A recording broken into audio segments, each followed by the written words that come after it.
नमस्कार साथियों, स्वागत है आप सभी का हमारे यूट्यूब चैनल में और हम उपस्थित हैं गणित विषय के इस महत्वपूर्ण वीडियो के साथ में, जो कि यूपी टेट एग्जाम से संबंधित है। और हम लोग पढ़ रहे हैं घातांक एवं करणी टॉपिक। तो उसमें हमने घातांक से संबंधित सवालों को हल कर लिया था और आज हम देखेंगे करणी से संबंधित कुछ महत्वपूर्ण सवाल जो हमारी परीक्षा के लिए इम्पोर्टेंट है। तो चलिए साथियों, देखते हैं हम लोग पहला क्वेश्चन जो कि करणी से संबंधित है। तो किस तरीके से आपसे पूछा जा सकता है, इसे हम देखते हैं। तो सवाल किस तरीके से होगा साथियों, 20 प्लस √20 प्लस √20 प्लस, इस तरीके से ये सवाल होगा और पूछेगा आपसे का मान क्या होगा, का मान क्या होगा। इस तरीके से ये साथियों सवाल होगा। तो इस सवाल को किस तरीके से हमें हल करना है, हम ये देखते हैं। तो सबसे पहले हम देखते हैं इस सवाल को कैसे हल करेंगे। तो साथियों, सबसे पहले हम लिख लेते हैं सवाल, और सवाल में किस तरीके से लिखेंगे कि माना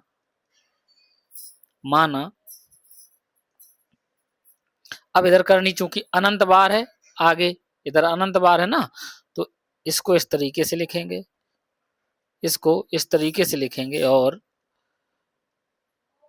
इधर से बराबर x मान लेंगे। ठीक है ना, इस तरीके से हमने x मान लिया।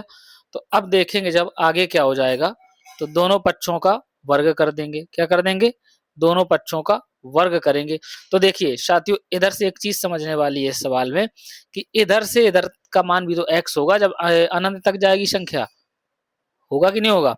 तो हम इसको छोड़कर केवल इतने में हम x रखेंगे। ठीक है ना। तो अगर हम इधर रख देते हैं x, तो क्या हो जाएगा, पहले तो हम रख देंगे इधर 20 प्लस x बराबर x हो जाएगा कि नहीं हो जाएगा। अब हम करेंगे दोनों पक्षों का वर्ग। ठीक है, क्या करेंगे, दोनों पक्षों का वर्ग कर देंगे। ठीक है, वर्ग करने पर, तो जब हम दोनों पक्षों का वर्ग कर देंगे साथियों, तो ये इधर क्या हो जाएगा, इधर हो जाएगा 20 प्लस x, क्योंकि वर्ग करने पर ये करनी हट जाएगी, है ना। और इधर हो जाएगा x²। हो जाएगा कि नहीं हो जाएगा। अब देखिए, ये एक द्विघात समीकरण बन रहा है। कैसे? अगर x² को इस तरीके से लिखें तो ये इधर आएंगे, दोनों तो माइनस के हो जाएंगे, तो माइनस का x हो जाएगा, माइनस का 20 हो जाएगा, बराबर हो जाएगा 0।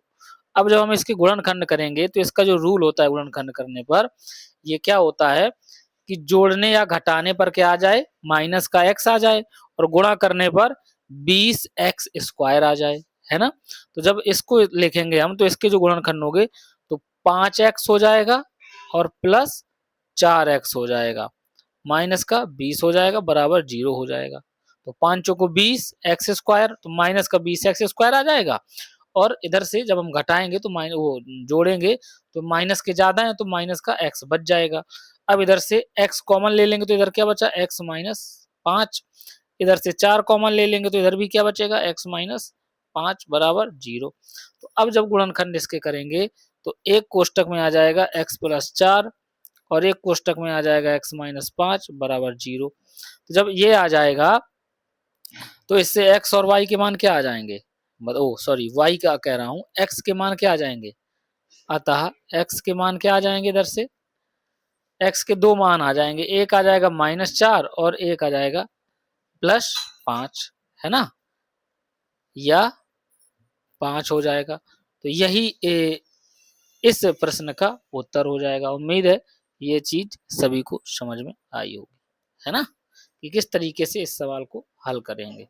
और जब आपसे विकल्प दिया होगा, तो विकल्प में क्या होगा कि कोई एक ही विकल्प दिया होगा, या तो दिया होगा दो उपर्युक्त में से दोनों, अगर -4 और 5 दिया है विकल्प में तो दोनों दिए होगा, है ना। तो इस तरीके से हमने ये पहला सवाल इसका समझा। अब हम समझेंगे दूसरे टाइप का सवाल। अभी ये जोड़ वाला था, अब हम देखेंगे घटाव वाला सवाल किस तरीके से हल करेंगे, किस तरीके से हल करेंगे घटाव वाला। तो ये है साथियों दूसरा सवाल, आपके सामने लिखा हुआ है। अभी हमने ऊपर प्लस वाला देखा, इधर से माइनस वाला है। तो इसमें भी हम क्या करते हैं साथियों, इस सवाल में भी हम मान लेते हैं। तो माना, तो 42 माइनस फिर रूट 42 माइनस फिर रूट 42 माइनस, ये इनफाइनाइट तक जा रहा है कि नहीं जा रहा है, बराबर x मान लेंगे। तो अब देखिए इधर से ये इनफाइनाइट तक जा ही रहा है ना, तो इसका मान x रख देंगे, इसमें नहीं रख देते, एक छोड़ देते हैं, बाकी पूरे में x रख देते हैं। तो इधर से ये क्या हो जाएगा साथियों, 42 माइनस एक्स बराबर क्या हो जाएगा, x हो जाएगा। अब इधर भी दोनों पक्षों का वर्ग कर देंगे,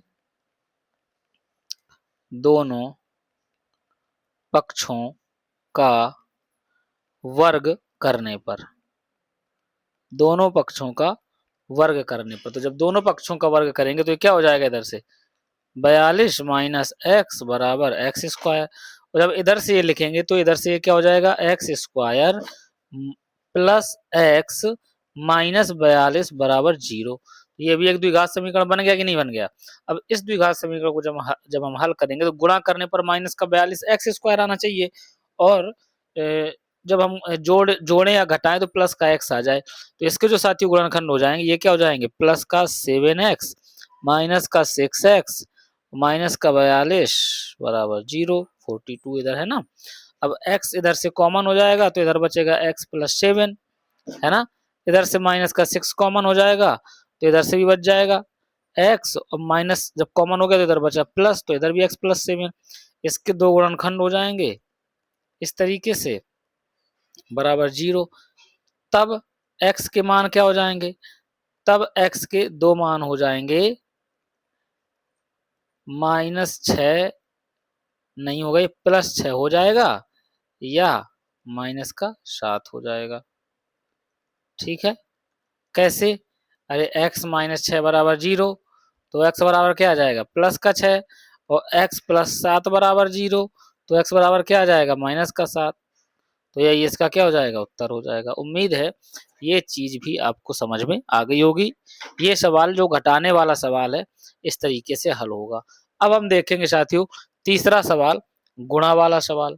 क्या देखेंगे, गुणा वाला सवाल। गुणा वाले सवालों को कैसे हल करेंगे देखते हैं। तो इधर से ये क्वेश्चन है और गुणा वाला सवाल किस तरीके से होगा, तो इधर ये 5 लिखा हुआ है, फिर इधर 5 है, फिर इधर 5 है, इस तरीके से ये अनंत तक होगा।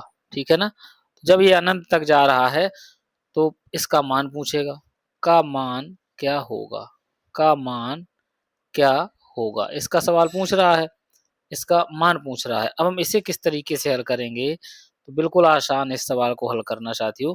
हम सेम उसी तरीके से इसको x मान लेंगे। क्या मान लेंगे, सेम उसी तरीके से इसको x मान लेते हैं। तो माना 5 और इतने का मान हम x मान लेंगे, है ना। तो पहले इसको लिख लेते हैं, इनफाइनाइट बराबर x, तो अब एक छोड़ देंगे, बाकी सबको हम x के रूप में रख देंगे, तो इधर क्या हो जाएगा, √5 इंटू एक्स बराबर x हो जाएगा, है ना। तो अब दोनों पक्षों का वर्ग कर दो, इधर से दोनों पक्षों का क्या करने पर, वर्ग करने पर। जब दोनों पक्षों का साथियों हम वर्ग कर देंगे तो क्या हो जाएगा, 5x बराबर एक्स स्क्वायर हो जाएगा। तो अब इधर से अगर 5x को एक साइड करें तो एक्स स्क्वायर माइनस 5x बराबर 0 हो गया। अब x कॉमन है तो x माइनस 5 बराबर 0 हो गया। अब दो गुणनखंड हो गए, एक हो गया x बराबर 0 और एक हो गया x बराबर 5, तो यही इसके क्या हो जाएंगे, मान हो जाएंगे। तो ये इतने सरल सवाल हैं कि आपको आसानी से ये समझ में आ भी जाएंगे और हल भी हो जाएंगे, और इस तरीके के सवाल हमारी परीक्षा के लिए इम्पोर्टेंट भी होते हैं। अब अगली चीज है, जब करनी अनंत बार ना हो तब किस तरीके के सवाल पूछे जाएंगे, तब हम देख लेते हैं कि जो हमारा सवाल है किस तरीके से पूछा जा सकता है। और सवाल है आपके सामने, √248 प्लस 52 प्लस 144, और 144 में भी इस तरीके से करनी लगी हुई है। ठीक है, इसका मान पूछ रहा है, का मान क्या होगा, का मान क्या होगा। ठीक है ना, ये पूछ रहा है। तो अब इस सवाल को हम कैसे हल करेंगे ये देखते हैं। तो देखिए साथियों, सवाल पहले हम लिख लेते हैं। तो सवाल लिखेंगे तो ये सवाल में क्या लिखा हुआ, 248 प्लस प्लस क्या लिखा हुआ, अंडर रूट 52, फिर प्लस अंडर रूट 144। ठीक है ना। तो ये सवाल आपको आसानी से समझ में आ रहा होगा कि किस तरीके से हल होगा। तो देखिए इधर से क्या है, एक एक करनी हम हल करेंगे। तो इधर 248 को ज्यों का त्यों लिख देंगे। ठीक है। फिर इसके बाद ये 52 लिखा हुआ है तो 52 को ज्यों का त्यों लिख देंगे। अब 144 का जब वर्गमूल निकालेंगे तो क्या होता है, किसका वर्ग 144 होता है आपको पता होना चाहिए, क्योंकि 1 से 30 तक के वर्ग आपको सबको याद करने ही पड़ेंगे। तो 144 होता है 12 का वर्ग, तो इधर क्या लिख देंगे हम, 12, अंडर रूट हट जाएगा। अब इसको हल करेंगे तो 52 और 12 जोड़ेंगे तो क्या हो जाएगा, 64 हो जाएगा। जब ये 52 12 64 हो जाएगा तो ये 248 लिख लेंगे और इधर अंडर रूट लगा के 64 लिख देंगे। अब जब इसे आगे आगे हल करेंगे तो ये किसका वर्गमूल इसका क्या होगा, मतलब ये किस संख्या का वर्ग होता है, तो ये 8 का वर्ग होता है। तो इधर क्या हो जाएगा, 248 प्लस इसका भी इसकी करनी हट जाएगी तो इधर क्या आ जाएगा, 8। तो अब ये दोनों जोड़ देंगे तो क्या हो जाएगा, अंडर रूट 256। और अंडर रूट 256 किसका वर्ग होता है, मतलब जब हम इसका वर्गमूल निकालेंगे तो इसका मान आ जाएगा 16। क्या आ जाएगा, 16। तो ये 16 इसका हो जाएगा उत्तर। 16 का वर्ग क्या होता है, 256 होता है, आपको पता होगा। तो इस तरीके से ये सवाल भी आसानी से हल हो जाएगा। ठीक है ना। तो इस तरीके के सवाल साथियों हमारी परीक्षा में पूछे जाते हैं। तो उम्मीद है ये सवाल आपको समझ में आ गया होगा। अब हम देखते हैं आगे किस तरीके का सवाल आपकी परीक्षा में पूछा जाएगा। अगला प्रश्न देखते हैं कि किस तरीके से पूछा जा सकता है। तो संख्या दी होंगी आपके सामने, अंडर रूट 2, फिर इसके बाद 6 अंडर रूट 3, फिर इसके बाद 3 अंडर रूट 4, फिर इसके बाद 4 अंडर रूट 5। इस तरीके से सवाल होगा, में से बड़ी संख्या बताइए, में से बड़ी संख्या बताइए। ठीक है, ये सवाल आपके सामने होगा और इस सवाल को हम लोग कैसे हल करेंगे देखते हैं। तो साथियों सबसे पहले हम क्या करेंगे, इनको घातों के रूप में लिख लेंगे। तो करनी की घात 1/2 होती है, लेकिन अगर करनी के आगे कोई संख्या लिखी हुई तो फिर घात में 1 के बटे में वही पहुंच जाएगी। तो सबसे पहले इधर केवल करनी लगी है तो इधर क्या लिख लेंगे, इधर लिख लेंगे 2 की घात 1/2। क्या लिख लेंगे, 2 की घात 1/2। ठीक है ना। फिर इधर 3 की घात क्या हो जाएगी, 1/6। फिर इधर क्या हो जाएगी, 4 की घात 1/3। फिर इधर क्या हो जाएगी, 5 की घात 1/4।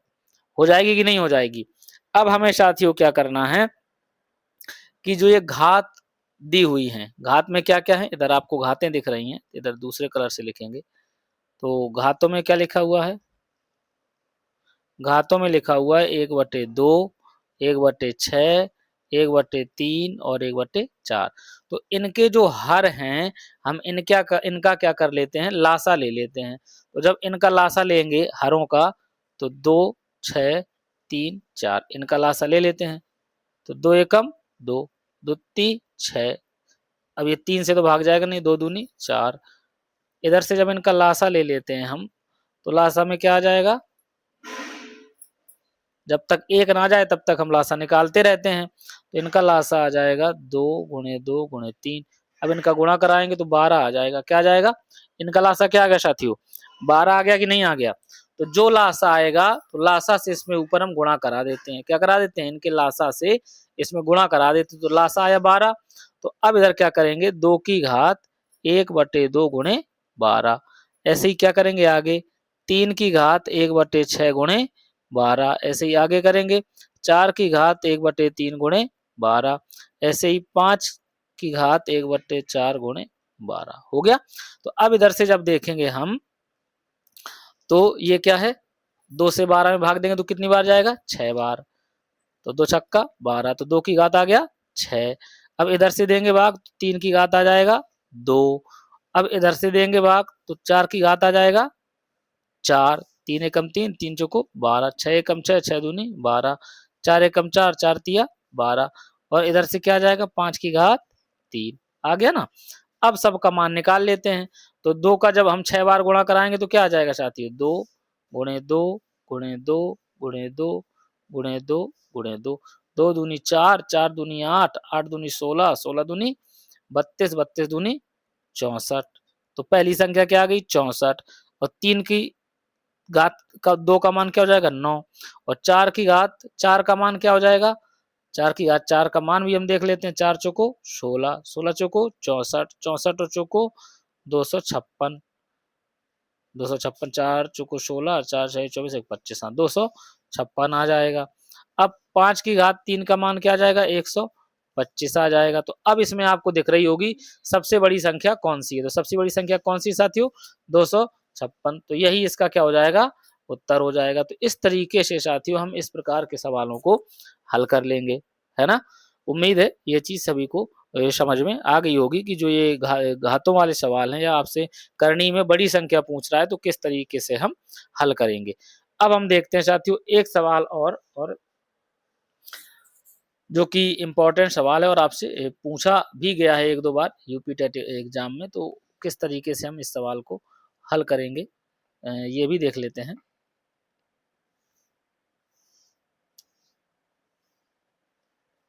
इसे कैसे हल करेंगे, तो आपसे कह रहा है यदि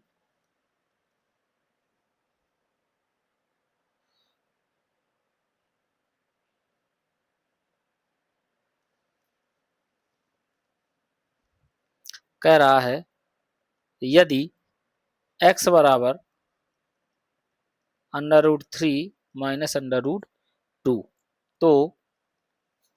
तो 1/x का मान क्या होगा, तो 1/x का मान क्या होगा। इस तरीके से ये सवाल आपके सामने है और पूछा भी जाएगा। तो साथियों हमें क्या करना है, जब x का मान दिया हुआ है तो इस सवाल को अब कैसे हल करेंगे हम आपको बताते हैं।